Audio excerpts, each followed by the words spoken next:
Bonjour, maintenant on va étudier le mouvement circulaire des satellites. Pour cela, on va faire un petit sommaire sur le système solaire. On sait que le système solaire est formé des planètes qui gravitent autour du Soleil sur des orbites ou des trajectoires elliptiques.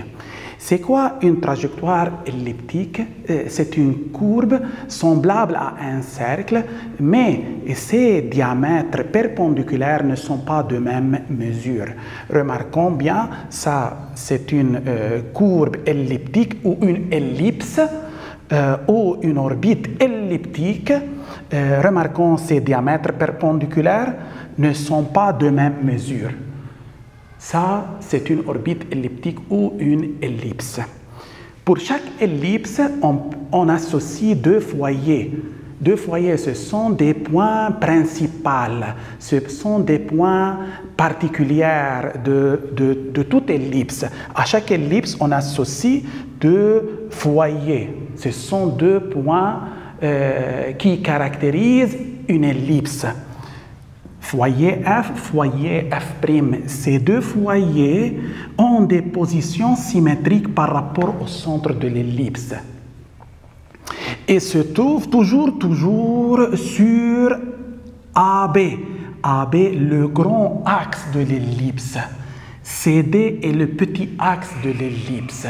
Donc F et F' se trouvent toujours sur le grand axe de l'ellipse.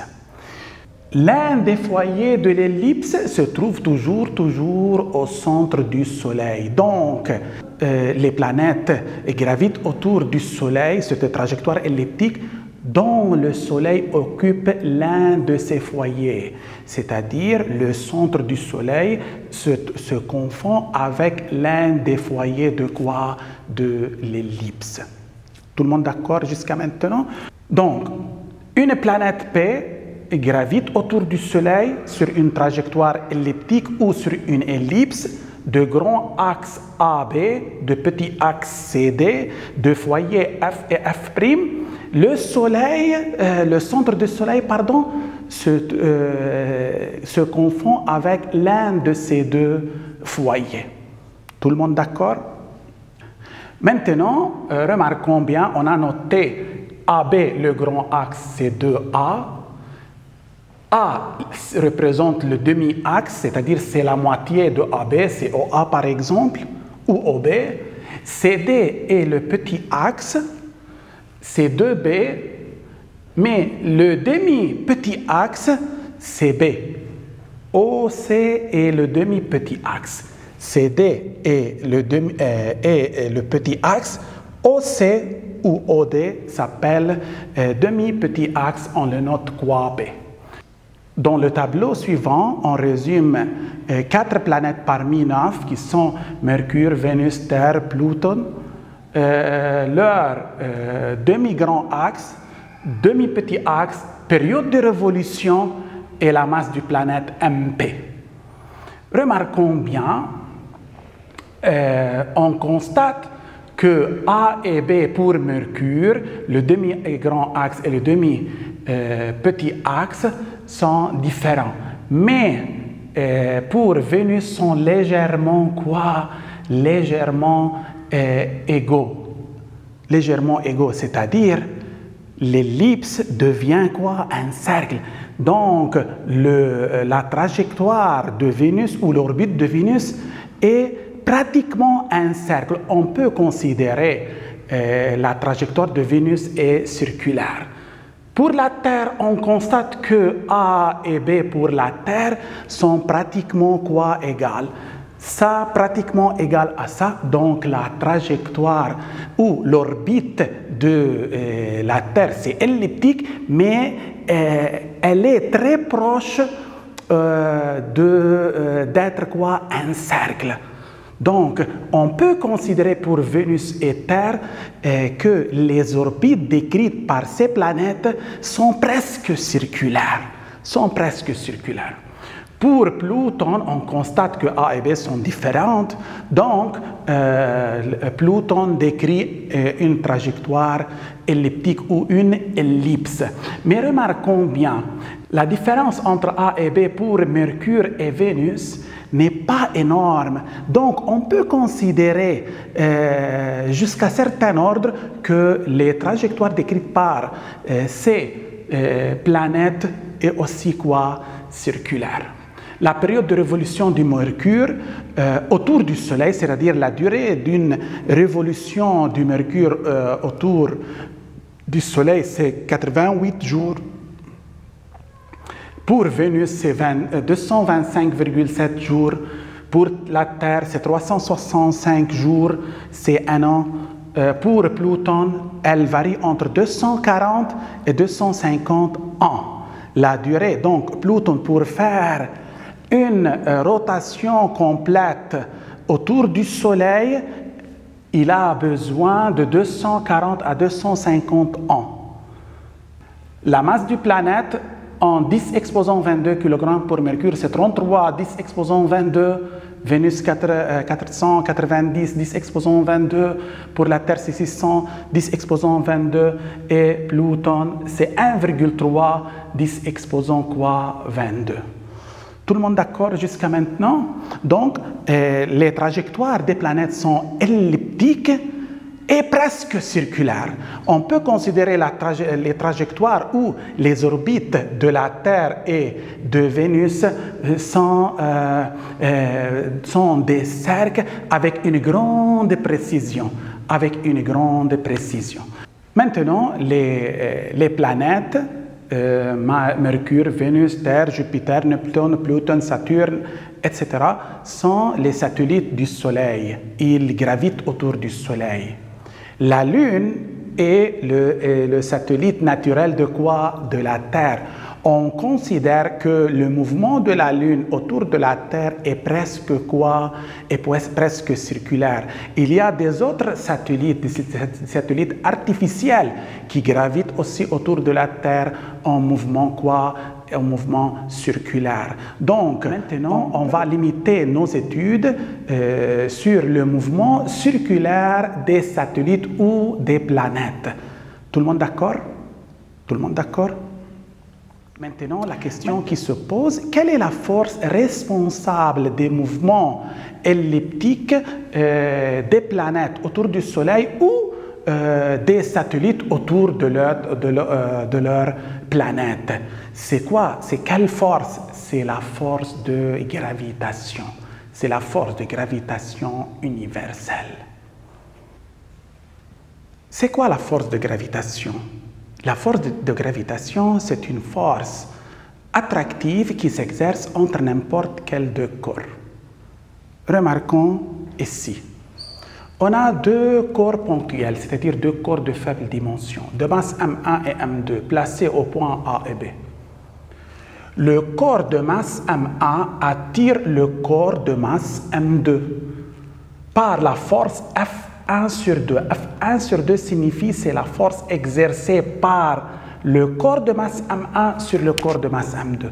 M1 attire M2 par cette force. À son tour, et d'après le principe d'interaction, M2 va attirer M1 par une force opposée, c'est F2.1. F2.1, c'est la force exercée par M2 sur M1. M2 agit sur M1. M2 agit sur M1 par cette force. Ces deux forces ont la même ligne d'action. C'est la droite qui joint les points A et B, où se trouvent les masses ponctuelles A et B. Ces deux forces attractives, opposées et de même norme. Quelle est la norme commune de ces deux forces d'interaction gravitationnelle F2.1 et F1.2? F1.2 et F2.1 ont la même norme. Sa valeur commune, c'est F égale G. C'est une constante universelle, s'appelle constante de gravitation. Sa valeur, c'est 6,67 10-11 SI. M1 fois M2 sur D au carré. C'est quoi D? C'est la distance entre quoi et quoi? Entre M1 et quoi? M2. Ça, c'est la loi de gravitation quoi? Universelle. Ça, c'est à retenir. F, c'est quoi? La valeur commune de ces deux forces, c'est G M1, M2 sur quoi? Sur D au carré. D, c'est la distance séparant les points A et B, ou les particules M1, M2. D en mètres, M1 et M2 en kilogrammes, par suite F sera en quoi? En newton. N'oubliez pas, la force de gravitation, c'est une force due aux masses. Les masses, deux corps en regard, l'un exerce sur l'autre une force attractive. Tout le monde d'accord? Ça s'appelle force de quoi? Force de gravitation. Aussi, on peut appliquer la même formule sur deux corps sphériques et homogènes dont les centres sont placés en A et B. M1 exerce sur M2 une force F1 sur 2. M2 exerce sur M1 une force F2. 1. Ces deux forces sont portées par la ligne d'action qui joint les centres de ces deux corps. Ces deux forces sont de même norme. La valeur commune entre F1 2 et F2 c'est G M1 M2 sur D au carré. G, c'est la constante de gravitation. Elle est toujours constante à une valeur 6,67 10-11 quoi SI. Tout le monde d'accord? Ok. Maintenant, ce titre d'application, ici, on a deux masses ponctuelles, par exemple M1 et M2, séparées par une distance de 1 mètre. On va déterminer l'intensité de la force de gravitation qui s'exerce entre les deux. On va appliquer la formule, c'est F égale quoi? G M1 fois M2 sur D au carré. G, c'est 6,67 fois 10-11. M1, c'est 10 kg. M2, c'est 100. La distance qui le sépare, c'est 1 mètre au carré. La réponse, c'est combien? 6,67 fois 10 exposant moins 8 newton. Donc, M1 attire M2 par cette force. M2 attire M1 par la même force, mais de sens contraire. Remarquons bien, cette force est énormément faible, énormément petite. On ne le sent jamais. Si moi j'ai une masse 100 kg, je suis attiré par une autre masse de, par exemple, 10 kg par une force égale à 6,67 fois 10 exposant moins 8 newtons. Par rapport à moi, cette force est négligeable, presque n'existe pas. Je ne peux pas sentir l'existence de cette force. Mais cette force existe. Tout le monde d'accord? Ok. Maintenant, une autre application, on a une personne qui est debout à la surface de la Terre, ça c'est la Terre. La Terre a un rayon 6380 km, une masse 6,10 exposant 24 kg. La masse de la personne qui est debout, c'est combien? C'est 80 kg. On va déterminer ou calculer la valeur de la force F par laquelle la Terre attire la personne. Que représente cette force aussi? Ok, on va voir. On va calculer cette force. La Terre attire l'objet, la personne vers elle, la personne va attirer la Terre vers lui. Tout le monde d'accord? Maintenant, mais quelle est la valeur de cette force d'attraction exercée par la Terre sur la personne? C'est F égale G fois la masse de la Terre fois la masse de la personne divisé par la distance au carré. C'est la distance séparant le centre de la Terre au centre de la personne. Tout le monde d'accord? Centre de la Terre au centre de la personne est considérée comme une particule. Comme une quoi? Une particule. Toujours lorsque j'ai des des objets sphériques, je veux compter la distance à partir du centre de cette sphère. Je compte la distance à partir de haut jusqu'à cette particule qui est la personne. Cette distance, c'est quoi? C'est pratiquement le rayon. Quelle est la hauteur de la personne? 2 mètres. Son centre est ici. C'est de ses pieds jusqu'au centre de gravité de la personne, on a 1 mètre. Que représente 1 mètre devant le rayon qui est 6380 km? C'est négligeable. Donc, on peut considérer que la distance du centre au centre, c'est le rayon de quoi? Le rayon de la Terre. Maintenant, en faisant l'application numérique, 6,67 fois 10 exposant moins 11, la masse de la Terre, c'est 10 fois 10 exposant 24, la masse de la personne, c'est 80. La distance entre ça et ça, on a dit que c'est quoi? C'est R, c'est 6380 km. Je veux utiliser l'unité, le mètre, il faut multiplier par 10 exposant 3, ça c'est mètre, et tout ça élevé au carré, et par suite F égale à combien? F égale 7, 8, 6,5 quoi Newton. Ça c'est l'intensité de la force avec laquelle la Terre attire l'objet. C'est la force de gravitation. Tout le monde d'accord? C'est une force de gravitation. Maintenant, et on déduit l'accélération du champ de pesanteur G. Que représente cette force? Cette force, que représente? Cette force, c'est la force par laquelle la Terre attire la personne. C'est le poids. Cette force n'est autre que quoi? Cette force n'est autre que le poids. Le poids de qui? De la personne. C'est quoi le poids? C'est la force d'attraction terrestre. C'est F. À quoi t'égale le poids? C'est la masse de la personne fois G. GF, GM, donc je peux déterminer G. G, c'est F sur M. C'est 7, 8, 6,5 divisé par 80, c'est pratiquement 9,8 newtons par kilogramme ou mètre par seconde au carré. Oh, c'est une réponse attendue. J'ai à la surface de la Terre, l'intensité du champ de pesanteur à la surface de la Terre, c'est 9,8 mètres par seconde au carré. Tout le monde d'accord? Ça, c'est la valeur de quoi? La valeur de G.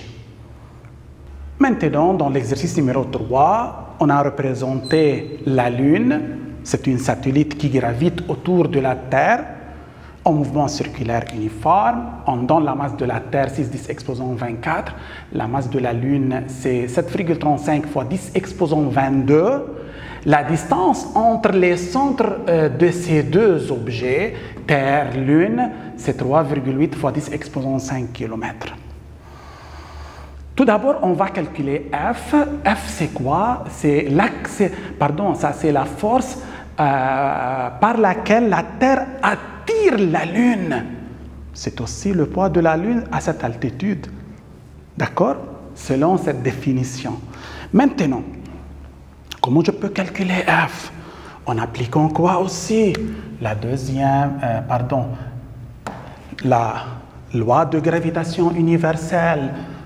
F égale G, la masse de la Terre fois la masse de la Lune sur le carré de la distance qui sépare les centres de ces deux objets. G, c'est 6,67 fois 10 moins 11 fois 6 fois 10 exposant 24 fois 7,35 fois 10 exposant 22 divisé par la distance au carré 3,8 fois 10 exposant 5, ça c'est kilomètres. Kilomètres en mètres, je veux multiplier par 10 exposant 3. En faisant le calcul, on trouve combien? À peu près 2 fois 10 exposant 20 newtons. Ça, c'est quoi? La force d'attraction terrestre, ou c'est la force par laquelle la Terre attire la Lune? OK? Et on va déterminer l'accélération de la Lune dans le référentiel géocentrique. L'accélération de la Lune, l'accélération du mouvement de la Lune dans le référentiel géocentrique. Comment je peux déterminer ça? Je peux déterminer l'accélération à partir de quoi? De la deuxième loi de Newton qui dit quoi? La somme de forces ou la force agissante sur un objet, c'est égal à la masse de l'objet, c'est-à-dire la masse de la Lune, multipliée par le vecteur accélération. La seule force agissant sur la Lune, en négligeant toute résistance à l'avancement, c'est F. C'est cette force égale ma. Maintenant, F et A sont deux vecteurs proportionnels. Je peux enlever le vecteur et j'écris F égale ma. Ça c'est A, l'accélération de la Lune. A égale à combien? F sur M égale, F c'est quoi F? C'est 2 fois 10 exposant 20. Sur la masse, c'est la masse de la Lune, c'est 7,35 fois 10 exposant 22. La réponse, c'est 2,72 fois 10 exposant moins 3 mètres par seconde au carré. Ça, c'est l'accélération. Tout le monde d'accord? Maintenant, je veux dire une petite remarque. À partir de cette relation, je constate que F et A sont deux vecteurs proportionnels, c'est-à-dire parallèles, de même sens, à cause que M est positive. Donc, si je veux représenter le vecteur accélération, je constate que ce vecteur est dirigé comme F, est dirigé vers le centre de la Terre. Ça, c'est A. Donc, A est normal à la trajectoire. Et par suite, le mouvement de la Lune autour de la Terre est circulaire, uniforme. Tout le monde d'accord? Le mouvement de la Lune autour de la Terre est circulaire, uniforme. Mais je peux démontrer ça. Tout le monde d'accord?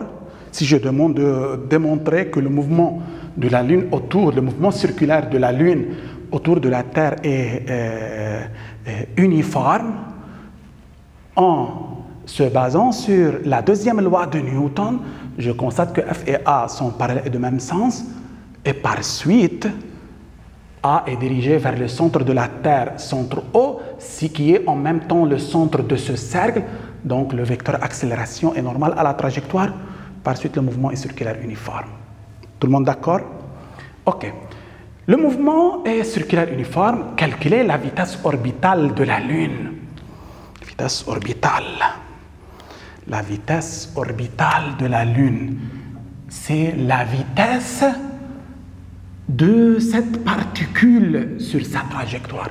Comment je veux faire ça? Remarquons bien, on a dit que le mouvement est quoi? Est circulaire uniforme.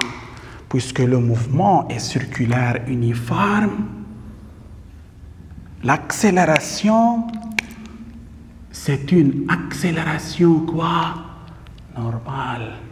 Quelle est la formule de l'accélération normale? C'est V2 sur R.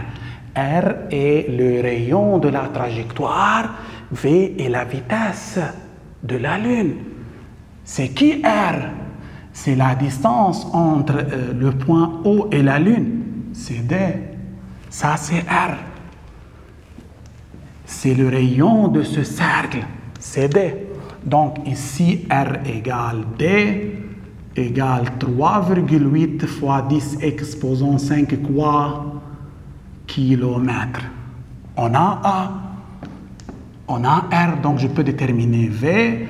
V, c'est racine A fois R égale racine A, c'est 2,72 fois 10 moins 3 fois le rayon, 3,8 fois 10 exposant 5, ça c'est kilomètres.